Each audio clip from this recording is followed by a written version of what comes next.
Hello mga ka-chessmates! How are you everyone? Okay, today we're here in Los Angeles airport going to the Philippines. So this is my first time na umuwi sa Pilipinas when I first got here in the US. So this is an emergency flight because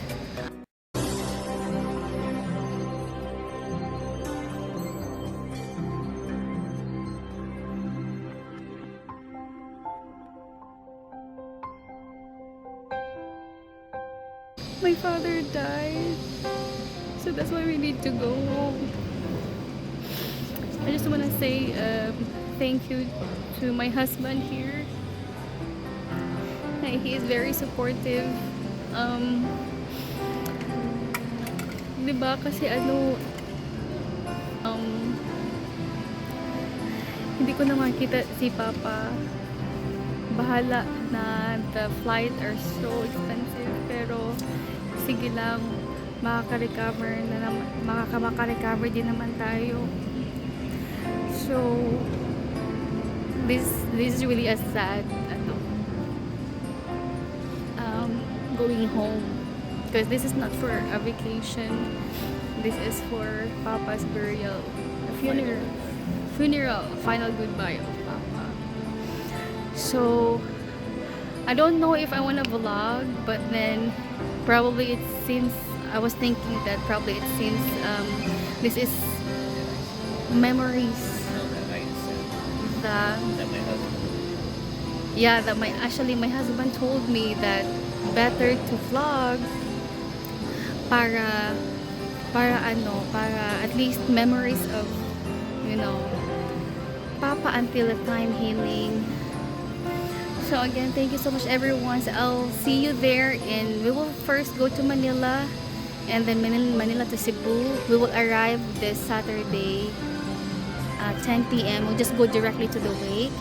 See you there guys. So I hope you will support me all the way. Thank you so much guys. So see you sa Manila first. Bye for now.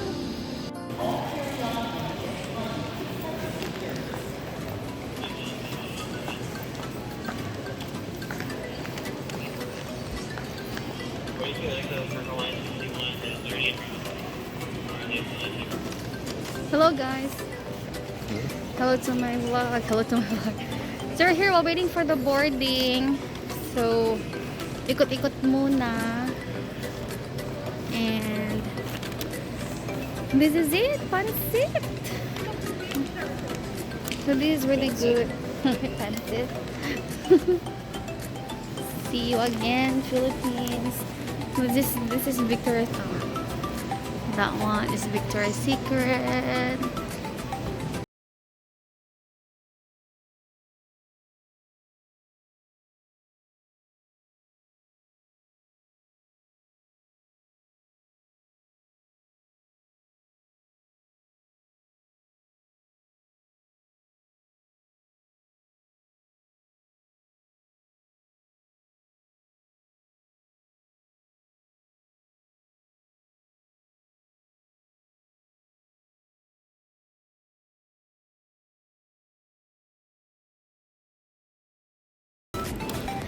All right.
And that is really far.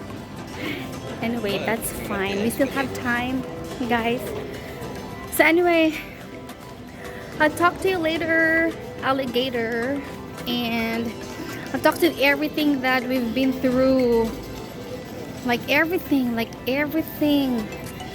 From the passport renewal, report of marriage, passport extension. Just to be here. I mean, just to fly to the Philippines for Papa. We really never expected this. But then, sasabihin ko sa inyo kung ano talagang nangyayari. Like, what we've been through. Very stressful talaga, pero it's all worth it para kay Papa. Oops. So anyway guys, see you again later. Mahal ko kayo. Bye! So mga ka-chessmates, boarding na kami. So we're boarding going to Manila and then layover ng an hour or two Cebu. See you Papa. See you, Papa. See you Mama. See you everyone. See you everyone. See you again later. Sasamahan na kami, okay? Have a good day.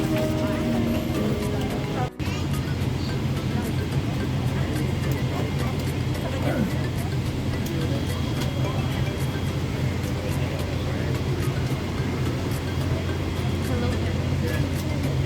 Hello everyone. Wala pa dyan nilakaw dyan. Wala pa nilakaw. Kanilark. So may kadugay. Kadugay. So anyway guys,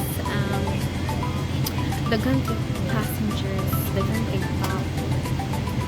A lot of people. Look at my eyebrows, no love. I don't have eyebrows anymore. It's gone. Eyebrows? They're gone. They're gone. They're gone. Where do we see that one on the TV? Hey, she's... Oh no, the guy who got this. She was She was, yeah, that's in Facebook, yeah. So there's a lot of people there. So there's a lot of people.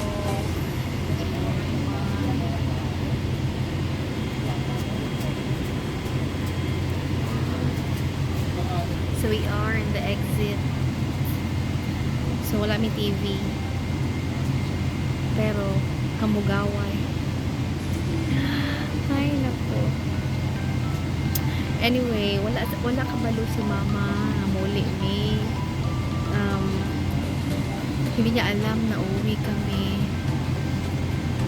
Kasi ang alam niya, hindi kami we missed the flight. Actually, we really missed the flight, pero nagparibo kami. Hindi niya alam na nagparibo kami. So, i-surprise namin siya. Don't surprise Mama. And then, because she already told everyone that we will not go. So, we'll see what will happen. See you. Diretso na kami sa wake ng Papa ko. So, see you there. Mga ka-chessmates. Matulog muna ang cage. Kasi, so sleepy na talaga. See you guys. Bye. Hello mga ka-chessmates. Here we go again. Hindi pa talaga kami nakaalis. Alam mo, ano nangyari? May mga passengers na nag-no-show, nag-check-in, but they're not here. How's it happening? It's so weird. I mean, how can you check in your baggage or your luggage and then you're not here? Odd. Anyway, kadugay. Kauliw na kay ko. Kita-kits later. Ay, naku ka mga bandungon.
next day. Hello mga ka-chessmates! This is Kenny.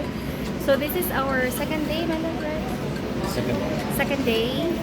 And I will post here the video what happened when... Kuya! Hala kuya! Wait lang. Dito ko lang. Pause muna tayo ha. Hello ka-chessmates, sorry na may bisita. Anyway, so today is the day. It's Papa's burial. Tama ba ako pronunciation, my love? Burial? Yeah, very Burial, okay. Sorry mga ka-chessmates sa akin. Not good. Charot.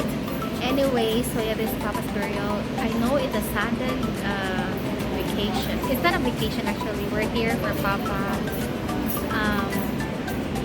Anyway, see you later again, guys. Nag-vicious na ako mag-intro. Pasok na to ako. So anyway, sumali siya ka Papa on that one.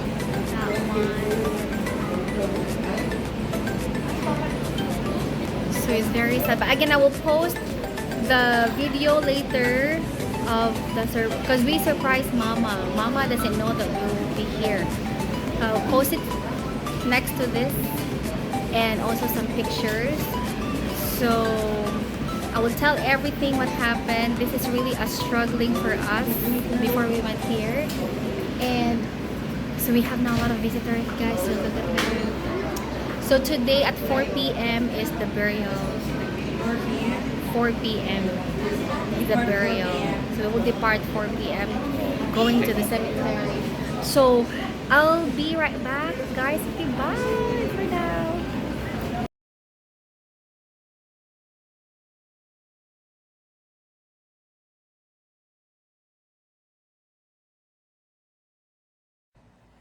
Hello mga ka-chessmates! Good morning, good morning, good morning!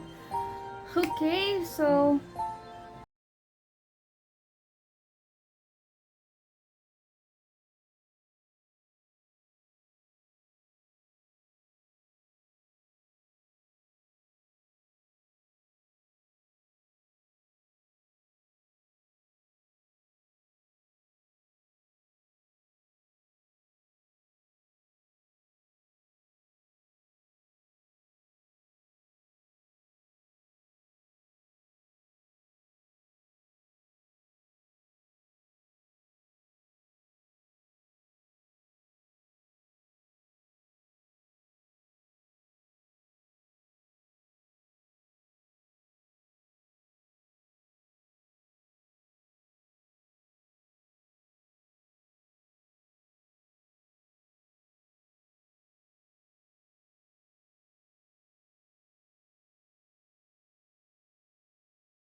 So, yung gagawin ko by the end of this this video, ilagay ko yung mga pictures, yung mga if saan kami nagpunta kasi again supposedly pupunta pa kami ng yung mga sa dagat and everything, pero it's really awkward na talagang mag happy na hindi kami kompleto kasi nga nawala si Papa. So, ano ko sa iyo lahat, ano ko na lang, yung mga pictures namin, maybe a little bit of video if meron pa, i-check ko. So, I will let you know and ilagay ko dito after the video.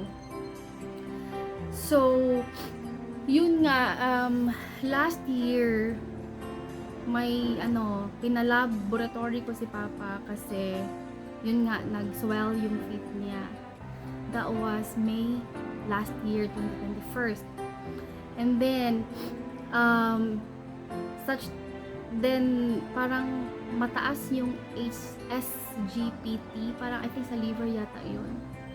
Hanggang such time na na-diagnose siya as liver cirrhosis.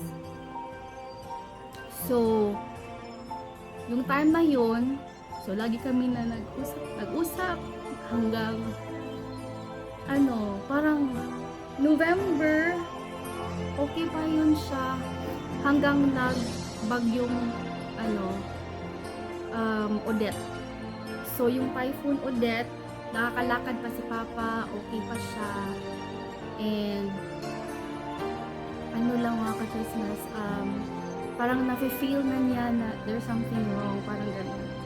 So, nag-diet siya, bawal yung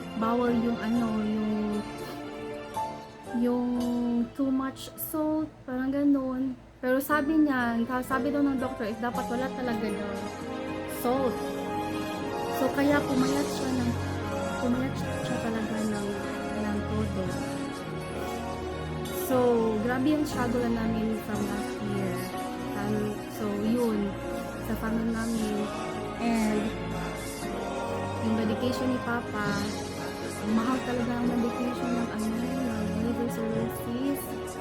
So, grabe siya. And, sorry guys, naputol.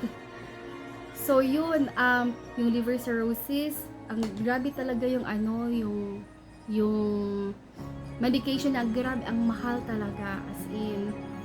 Then, kaya ako na sa medication kasi most of the time kasi si mama siya kasi papa ko, hindi talaga sila mag-ask ng pera.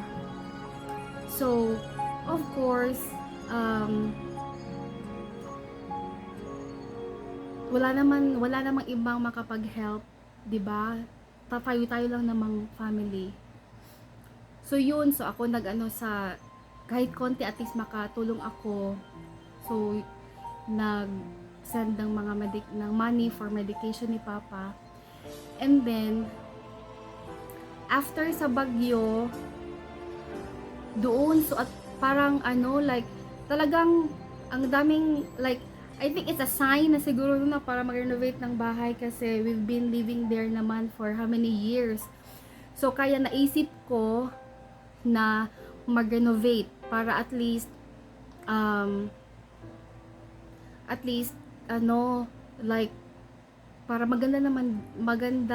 para at least maganda tingnan ng bahay kasi old na siya na house, para ancestral house siya.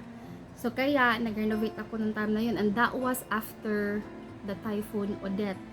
So probably that was, I don't know if this December or January or ano ba yun, basta nag-renovate, basta yung mga months na yun. So right after ng renovation,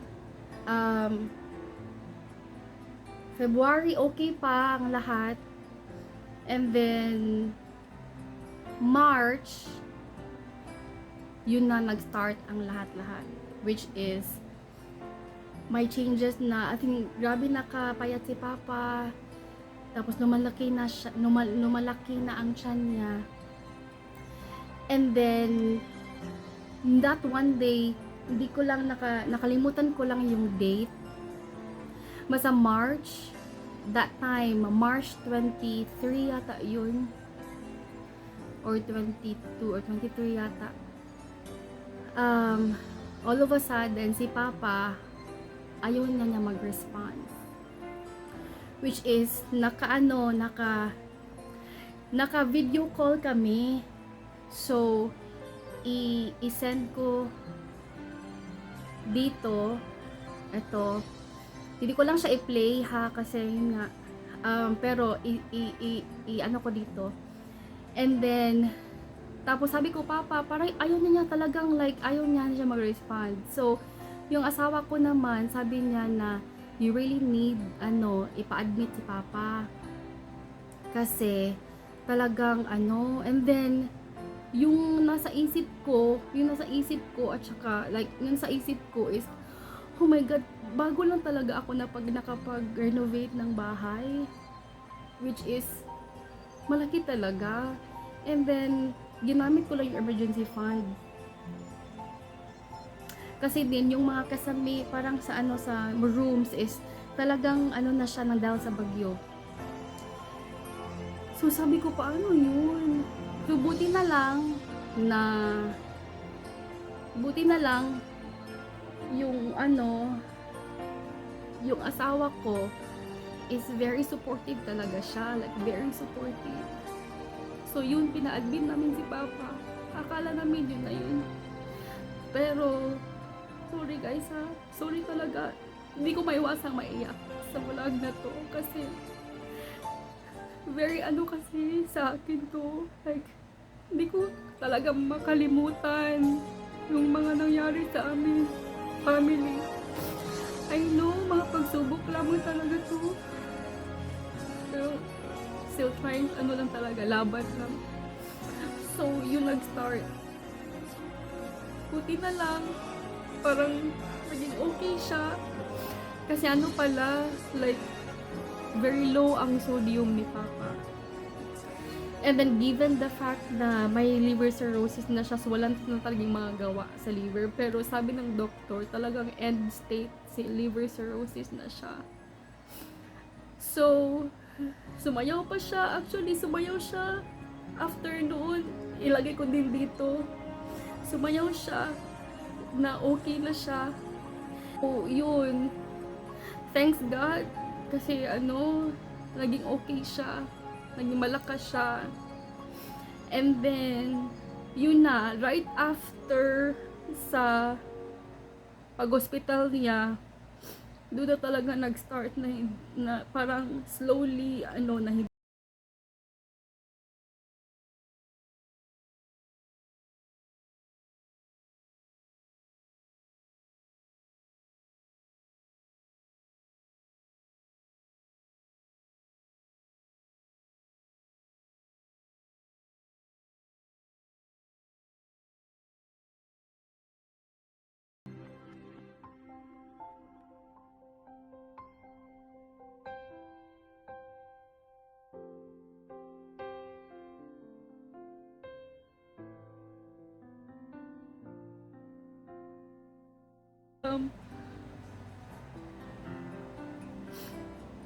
so yun, nag-start na siya hindi na makalakad. So everyday ako everyday ako tumawag sa bahay.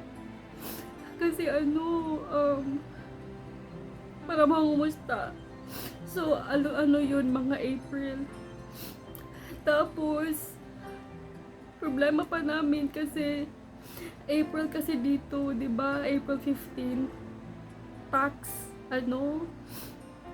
So since freelance man ako dito, so talagang magse-set aside ako for the tax. So imagine, bago pa kami nag-renovate sa bahay sa Pilipinas, no-hospital pa si Papa. Kasi wala akong malapitan, kundi yung asawa ko lang. Tapos tapos tax pa namin sa April. So talagang nagsunod-sunod siya. Sunod-sunod talaga siya. Kaya talagang walang-wala talaga ako. Pero, yun, nagpasalamat lang ako kasi yung asawa ko is grabe talaga siya ka-support ka-supportive. So, yun, so nabayaran namin yung hospital bill. Na talagang hindi ka makapag-hospital kapag wala kang down payment. Supposedly doon kami sa isa, pero talaga ang laki ng down payment, hindi ko talaga siya kaya. Tapos, yung nagpunta kami sa Soto, fully booked, naman siya, talagang full siya doon. Kaya buti na lang yung cousin ko, may kakilala siya doon sa Sacred Heart na hospital. May kakilala siya doon, tapos April, so May, June. So, but yung time na yun, March pa lang, na ako ng passport ko kasi timing talaga din na-expire yung passport ko for this year. And then, so, before ako maka-change ng passport, yung ano ba yun, like, kasi i-change ko yung last name ko, na married name ko.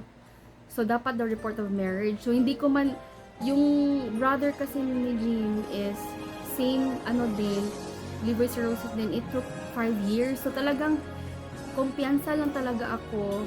So, sabi ko, baka kasi plan talaga namin i-surprise si Papa next year sa 60th birthday niya. Sabi ko, baka makaabot pa kasi anyway, yung brother ng husband ko, it took naman 5 years. So, baka makaya pa. So, yun, kaya nag-file ako ng report of marriage kasi hindi ko talaga alam na magpapa pala ng report of marriage. So anyway, so nag-file ako, nag-wait ako, and then, so April, May, so nag-wait ako. So, ngayon parang si Papa talagang talagang very fast yung progress niya. Very fast yung progress niya. So, kaya parang we know na talaga na, so napa-check up siya, tapos sabi ng doktor na na hindi na talaga, lang talaga, medication lang, and wala na silang magagawa unless if mag-liver transplant.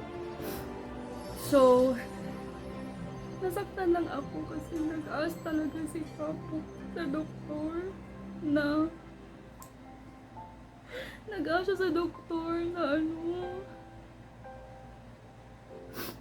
nasabi niya na do ako makaabot pa ba ako ng 2 years kasi alam niya na uuwi kami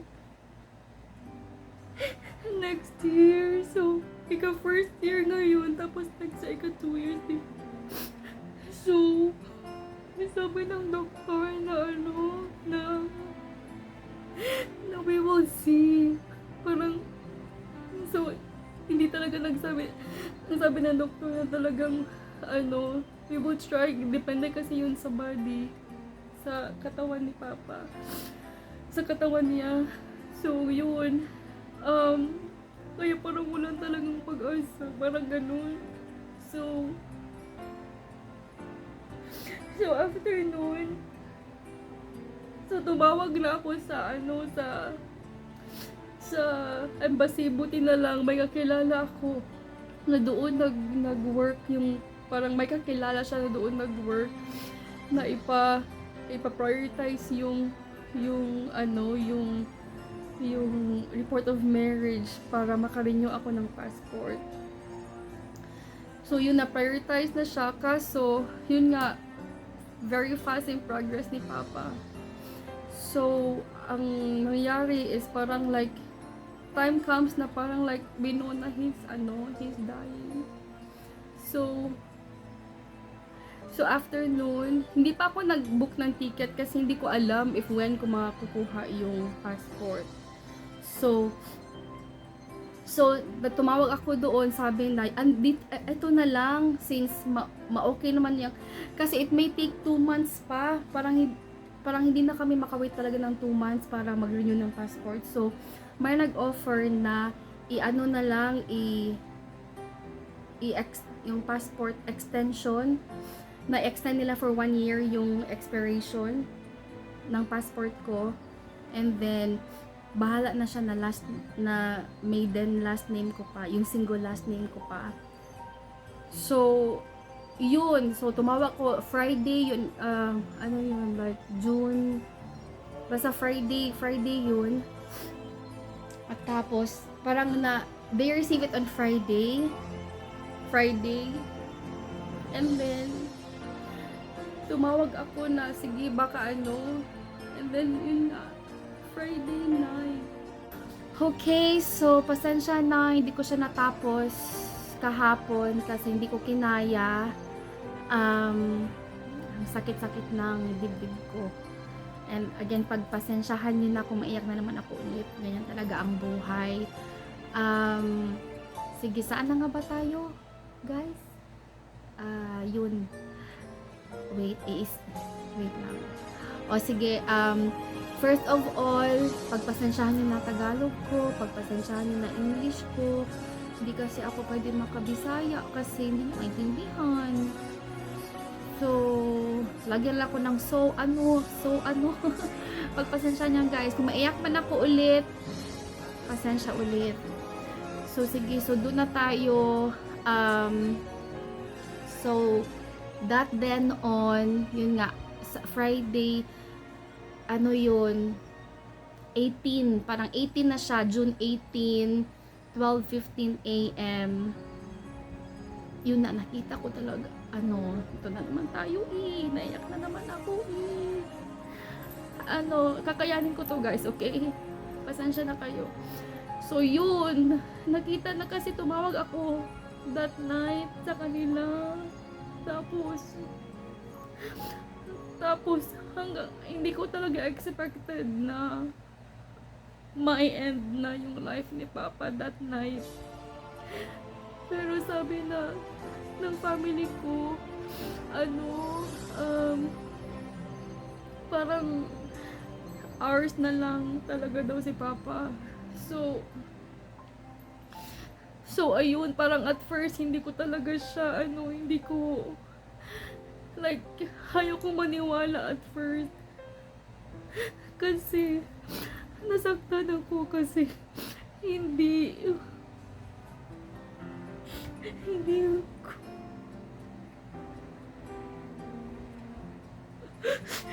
ko man lang siya nahag.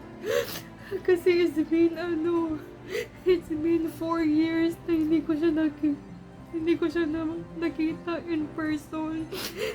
It's been like, sabi niya hintayin niya ako, pero hindi na kayo. Ay, kaya ko to. So kaya talagang durog na durog yung puso ko. Kasi hindi ko siya na-hug in person before siya namatay. Yun, kaya nagpasalamat lang ako kasi may client kasi yung kinuha ko na package sa St. Peter ni Papa, yung old pa kasi. So kaya para doon kami sa Imus, yung sa new na, para at least alam mo naman si Papa ko talagang gusto niya maganda, ganun. Kaya we did our best talaga na parang, alam mo si Papa kasi arte-arte. So, kaya inano talaga namin na bahala na lang mahal para at least ma-peace talaga siya and ma-happy. So, yun, buti na lang kasi wala na talaga kami. So, buti na lang may client si Mama. Shout out to Ate Juliet and Uncle Danny. Thank you so much sa inyo sa help. Yun, nakapag-pay sila for 5 days. So, tapos, hindi ko akalain din na grabe, kahit ganyan si Papa, kahit stricto siya, pero very helpful, matulungin talaga, as in, ang dami niyang natulungan na tao. Kaya no wonder na talagang hindi ko ina-expect din na ang dami pala din nag-love kay Papa. So, as in, ang dami talaga nag-help. Hindi ko kayo maisa-isa lahat, pero ang laking pasalamat ko sa inyong lahat. And we're so very grateful. And hindi ko talaga, ano bang Tagalog yan eh? Hindi kayo namin makalimutan. Basta mo na, sorry, uy. Lisura mag-Tagalog, lisod sa mag-English pa ito. Uy, mag-Bisaya na lang ko. Ay, pasensya na guys. So yun, hindi ko kayo makalimutan. As in, we're very grateful sa mga taong nakapaligid sa aming family. Talagang thank you. And ano pala, regarding sa renovation din, I just wanna say thank you again to my family, especially yung brother ko na si Kent at saka yung wife niya si Rihanna, nag-help sa amin financially, and of course my parents and my sister Kate, and yung husband niya si Sanders, for the moral support. I really appreciate all of you, and again tayo lang naman din magtutulungan. So yun, so that then on, kaya tumawag ako diretso sa embassy na ulit. Sabi ko, hindi na talaga nakayanan ni Papa, namatay na siya, kung pwede ipa-prioritize para makauwi kami. So yun, so buti na lang at may kakilala talaga ako. Kasi shout out to Mimi Ruthie. Again, thank you so much for helping us sa embassy. So kaya pina-prioritize siya. So mga Monday, so Friday man yun, no? So Monday, inano nila Monday. So naabot dito Wednesday na, Wednesday. So Wednesday, wait lang, nakalimutan ko. So Tuesday, dapat kasi sabi nila hindi Monday nila gagawin, tapos Tuesday nila i-send. So nakapag na ako para, at kasi yung priority meal is akala ko 1 day meal siya, kaya nag-raise ako na sa Wednesday ko ako mag-book na lang, kasi for sure abot yan. Yung Wednesday, yung available 3 PM yung pinaka-last. Kaya kinuha ko na, tapos insurance para at least whatever happens, we can reschedule, we can we can cancel or basta ganun na, kasi wala na talaga ako sa isip ng time na yun. So after that, so yun, nag-wait ako Wednesday. Pag-check ko talaga sa USPS, nandito na, pero siya, Wednesday, parang Tuesday night siya, pero Wednesday na siya pero hindi natin, kasi wala pa kasi sa amin. So pag nag-call ako sa USPS, hindi na daw pwede, kasi parang parang in transit na for delivery, ganon. So kaya nag-wait talaga ako sa Wednesday. So Wednesday morning, na sila Wednesday morning, tapos akala ko sana sa hapon maabot siya, mga lunch pala. So lunch na talaga, nag-wait ako sa delivery, kasi nandun talaga ako sa labas, and then 3 PM kaya, tapos 12 wala pa.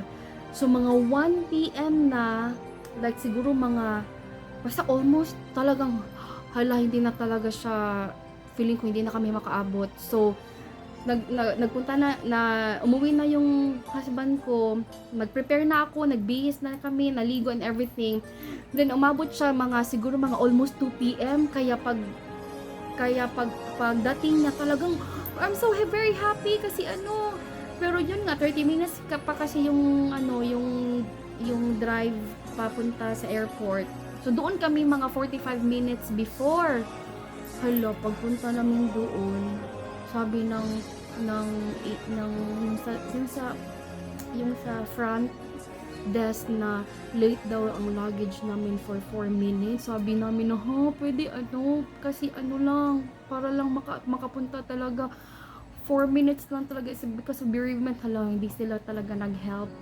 Anyway, sabi ni Jimmy na ako na lang daw pupunta kahit walang maleta. Sabi ko, hindi pwede yun. We're paying for it na, for 2. So parang, and then ang mahal kaya ng fare kapag emergency flight. Grabe talaga, guys, very mahal. As in, max out kami. Pero sige lang, para kay Papa, punta kami, bahala na. At I just wanna thank yung asawa ko, si Jimmy. Thank you so much, mahal ko. Thank you, my love, for all your support. Talaga, grabe, very supportive niya. As in, max out kami, guys. Pero, aabot talaga siya ng mga almost 500,000 ang fare. Kasi nga, emergency flight. So, after that, gusto na kami talagang na sa TSA. Kaso, binigay ang ticket namin sa front. Tapos wala ka namang gawa. So, tumawag ako sa ASAP Tickets as in for 6 hours para lang makuha ko. Tapos yun, good thing na cancel nila kasi dapat daw yung flight is yung reschedule, yung parang yung rebooking is the same airline. Sabi ko, hindi pwede kasi yun nga, kung pwede, makarebook kami the next day kahit ibang destination. So, siya. So, shout out to, Anubis sa ASAP Tickets. Again, thank you so much for helping us. Yung na-cancel niya, may kakilala siyang, Qatar Airlines na manager. Kasi na-miss namin ang flight. So, yun, na-cancel niya. So, may nakita siya the next day, like Friday morning, na 6 a.m. ang flight. So, from Idaho to LAX, then LAX to Manila, then Manila to Cebu. So, yun. Pero, yun nga, additional na naman. $3,500. So, dollars. So, yun. So, abot talaga siya ng $10,000, guys, yung mga, $10,000. Pero sige lang, sabi nga nila, ma-earn naman natin yung pera, pero hindi na natin ma-rewind yung memories. Parang, yung nangyayari para sa papa ko. So, kaya, sabi ng husband ko na, kikitain naman din natin yan ulit. So, God will provide. So, thanks God, yun, na-rebook na. And then, so, the next day, flight namin talagang nag-early kami, as in 3 hours before talaga, para hindi kami hindi namin ma-miss ulit. So, yun, so far, so good, smooth yung flight, though, nag-delay kami doon sa LAX ng 3 hours, buti na lang, sa Manila, talagang they accommodated us, talagang naghintay talaga sila sa amin para at least makapunta, at least basta they did everything. Again, thank you so much Philippine Airlines. And then yun, pagdating namin sa Cebu, talagang diretso kami sa burol sa wake ng papa ko. And then, it was really like, very sad yung journey namin pauwi sa Pilipinas after 4 years. So, talagang masakit talaga siya, pero yan talaga ang buhay, guys. Maging matatag lang, laban lang tayo. Then doon, we're so happy na nakapunta kami doon, though it's really sad. And then, plus, yung nangyari pa is tumaas yung kuryente namin after Typhoon Odette. Talagang, as in, we really had like a really long journey, and then yung mga pinagdadaanan namin na family. Pero again, it's really true, guys. God will provide. Mga pagsubok lang natin to. It's all trials. It's all normal na magaganito ang buhay, pero still pray, still trust God's plan. And then again, I just want to thank everyone talaga who helped us and who's thinking sa amin in these difficult times. So again, thank you sa lahat. And then, since it's really awkward na mag-happy-happy kami, kaya we're just spending time together with my family. Even kulang kami. Kasi, siguro kung buhi pa si Papa, siguro, kiat na kayo to. Ganang, baka miss lang. We already accepted naman yung nangyari. Pero, yung miss lang talaga, parang, we cannot believe na hindi na namin siya makausap, hindi na namin siya makabanding. Yun talaga, yun ang nasa isip ko. Yun ang nasa isip ko all the time talaga. Kaya hindi ako talaga makaiyak ako. Hindi ako makapag like talagang maiyak ako. It's because of that na mamiss mo siya. Kaya we're asking God na to help us heal our hearts sa pagkawala ni Papa. Because we know na He's already happy. Ano na siya, tapos na yung takbuhin niya, tapos na yung responsibilities niya dito sa mundo. Hindi na din siya makakommit ng sin. So, yun. And then, kaya, after ng video na to, I'll post all our pictures nung nagpunta kami sa Pilipinas. So, yun. And then, umalis kami. Yeah, we've been there for 2 weeks. And then, yun na. So, I think that's all. After this video, i-post ko yung mga pictures namin when we're there in the Philippines hanggang sa pag-uwi. So, thank you so much guys for listening. Mahaba-haba na to. Mahaba-haba na talaga to. Pero again, thank you so much for all the help. And sa lahat-lahat, again, hindi ko kayo maisa-isa. Again, thank you so much. I love you all so much. Bye guys. Thank you for listening.